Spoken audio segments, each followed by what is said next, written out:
Hey guys, we are over in Playa del Carmen, and we got the opportunity here to meet up with another Instagram influencer that talks a lot about politics in Mexico, real estate, just topics on current affairs and things like that. I'm here with Sean Gillespie, Caribe Gringo on Instagram, if you want to look him up.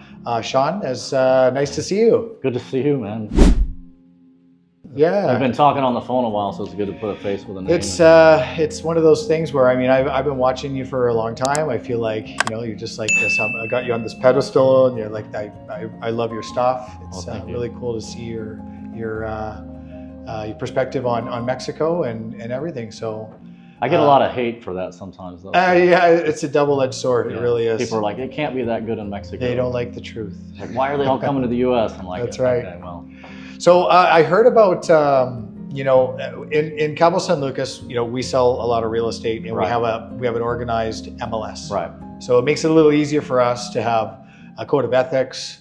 The inventory, everybody's using the same inventory because of an IDX link. Over in Cancun here, they don't really have that kind of stuff. It's like a little bit more of the wild, wild west over here, where you're going to have to get yourself 10 different realtors that work for 10 different companies. So I heard that you're going to try to fix that. So what do you got for us? Yeah, well, we're trying to fix that. Yeah, we got a website that'll actually be in beta testing, I think, on Monday. Called Boingo.Ai. Boingo. That's a good name. I like that. Like Boingo. Yeah, that's awesome. So Boingo.ai. We wanted .com, but we're like, okay, we're using AI, so let's just go with the .ai extension. But what's the idea behind the website? Is it just to kind of grab all the inventory from all the different websites to putting them into one website? Yeah. So we're literally we're gonna start in Quintana Roo. So we're doing Mexico first, but we want to do the entire world. So we're starting in Mexico, or starting in Quintana Roo, and once we have That's big bridges. Yeah.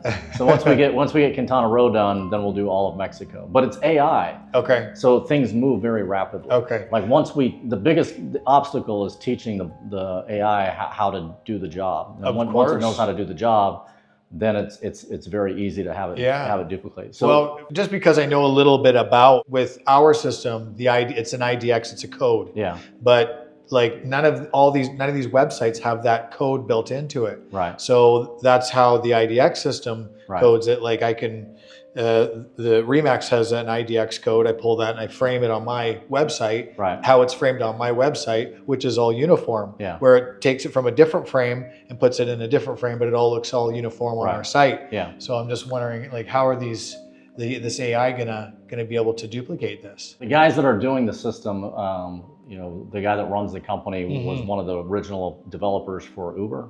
Oh, okay. So I think I have a really good team. Yeah. The company I'm using specializes in data integration. Okay. So they're building data tables basically to be able to convert. Okay. And you're going to have a bunch of different fields.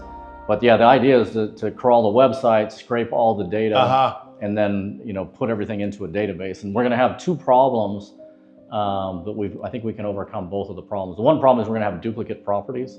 Right. So you're going to have like 10 brokers with the same property. Mm-hmm. So we're going to have to remove duplicates. I think that should be relatively easy. Okay. Maybe the next issue is around like age. Like, do we have any old listings here? Yeah. And then the other issue is around location. So not all of the websites that are out there have the locations. Oh, okay. So we will be using AI throughout the whole process to follow up with realtors. Okay. And let them, basically we'll message them probably on WhatsApp or so maybe send them an email or even give them a phone call. Okay. With your system and your website, is the end user is going to be the buyer. Yes. Now, how are the realtors going to benefit, or where's the value? Is it going to cost them anything? Yeah. How does that work? Yeah. So we're going to have, ideally in a very short order, like by the end of the year, we'll have all of the listings, say in Mexico, in one centralized database. We're building a Zillow type of interface. Okay. So you'll be able to, if you're familiar with Zillow? Absolutely, yeah. Okay.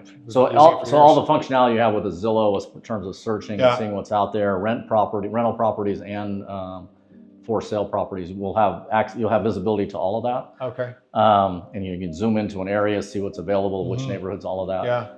Well, and Zillow's done very well. I mean, that business just crushed it. Yeah, Zillow does very well, but it's only in the U.S. and Canada. Yeah. And so we think the business that we think Boingo is going to be much larger than Zillow. Well, it sounds like, yeah, I mean, you've got all South America, Yeah. Central America. Right. Are you just starting with Latin-based countries, or yeah, I'm starting with Latin because that seems to be, well, I wasn't aware how big the problem was. So initially I thought it was, most of Western countries had MLSs, yeah, and Latin American countries don't. And I didn't really look at Asia or any other, or Australia or any other countries. Yeah. And then since I've been into this, I found out that really the only countries that have an MLS across the country are the United States and Canada. Yeah. And then I'm hearing the United States system may collapse because of the certain. And they've MLS the shit out of the United States. Exactly. I mean, just in California alone, you could have 100 different MLSs. Yeah, I know.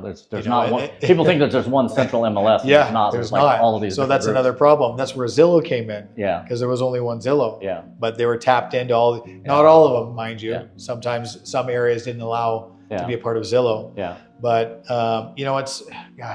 everybody needs to be in control. Yeah. Like, why can't there just be? I've always thought this. Why can't there be one major database for all the listings in the world? Yeah. Like, why not? Why can't you have that? Yeah, that's what we're trying to do. And so for what's in it for a realtor is we're going to have, say, if you have 100 listings in Cabo, which I think is about what you have, we're going to have all 100 of those listings on our website. Okay.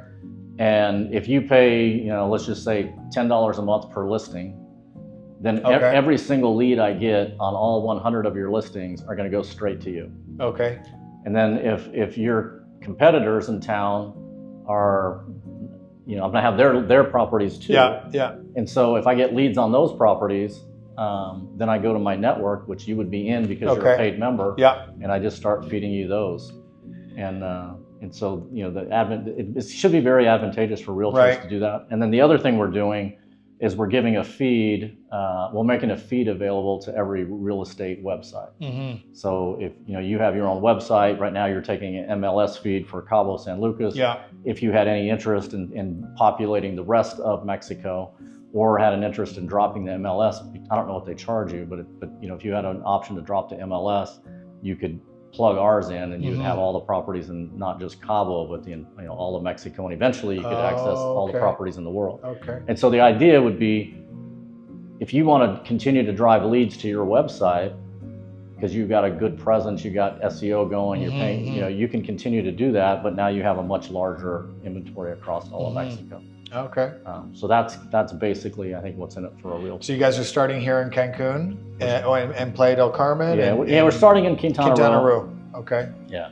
And so do the beta testing and see how things go. Yes. See if you got a winner. Yeah. Make sure that the artificial intelligence works good and work out all the bugs. Yeah, it's one of those things. It's one of those things in my head. It's like, as long as the technology works the way we are envisioning it to work, then this should be a slam dunk. Now, do you sell real estate over here yourself? Are you a realtor? I mean, you're in the real estate game? I'm not really in the real estate game. I do like to look at properties. Yeah. I've always every time I used to take vacations, I would always want to look at property in that area. So even if I was in Barbados, I'm like, okay, what do houses go for in Barbados?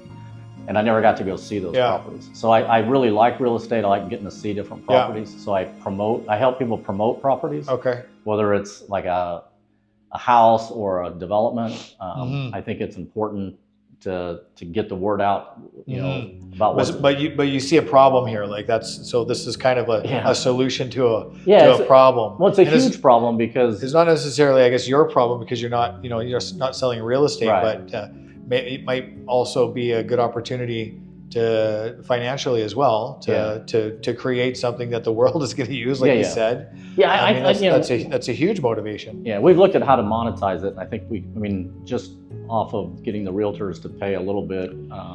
Well, I mean, even just say, for example, you do have the world. Now it goes from $10 a listing to $1 a listing, and you're still making hundreds of millions of dollars. Yeah, is it's foolproof? Because even now, what I find on our MLS is we're all using IDX. So if it's an IDX website, I know that the listings, if they say that it's active, it's going to be active. Right. But there are so many websites where the companies actually just load up the information themselves rather than doing it through the MLS platform. Yeah. Because when you have a listing in the MLS platform, if it goes pending and you don't mark it pending, Yeah. you can get fined or removed. Really? If you don't mark it as sold, once it's been sold, you can get fined or you can get we'll actually do something similar to Yeah. that, but it won't be you won't be getting fined. You'll be getting penalized. So so when we first pull all the data in, we won't have any kind of acknowledgement or to verification, right? So we're going to have everything. So all the duplicates, those are easy to remove, we think. We're going to try to separate preventas from like existing properties or development properties. So we have like a section for development properties, a section for existing, and a section for rents. But we won't be able to validate a lot of the data instantly. Right. So we're going to try to use AI to validate all the data. But until we validate the data, you get like a gray listing. And then once the data has been validated, then the listing turns full color. Okay.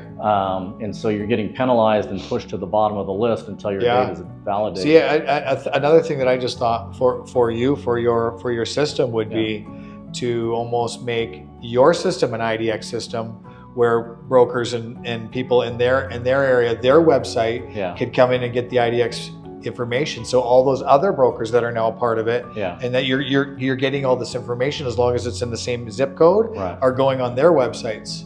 So now they have the opportunity to get the phone calls.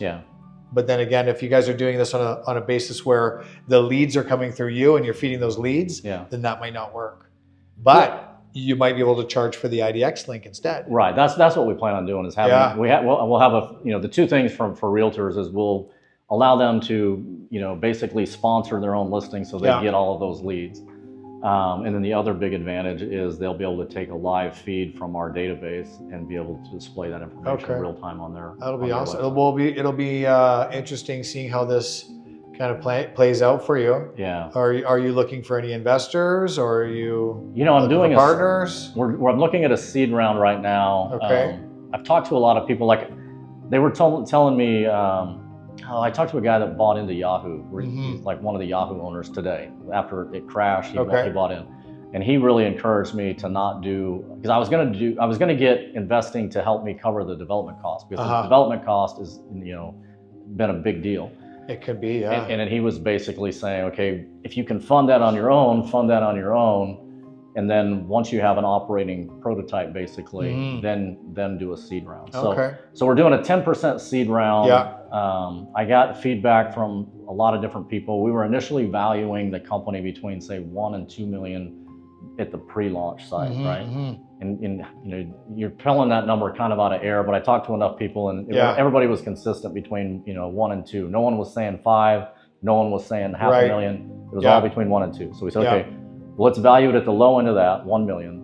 Let's do 10% raise, or 10% equity for a $100,000 raise. We're going to do it in increments of $1,000. So somebody can come in and take all 100 shares at $1,000 each.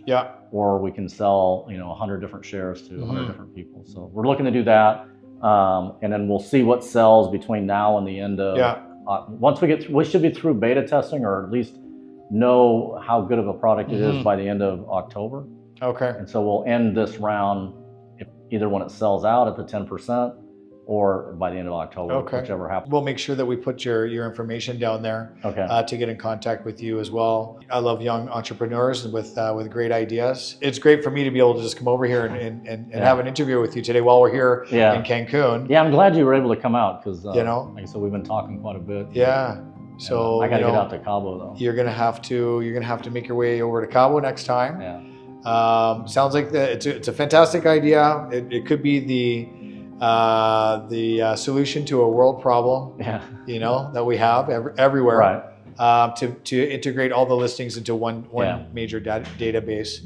And I guess you'll find out about the legalities about that as you go along. What can be done, what can't be done. But wish you the best of luck on that. And I guess we'll see you in Cabo San Lucas.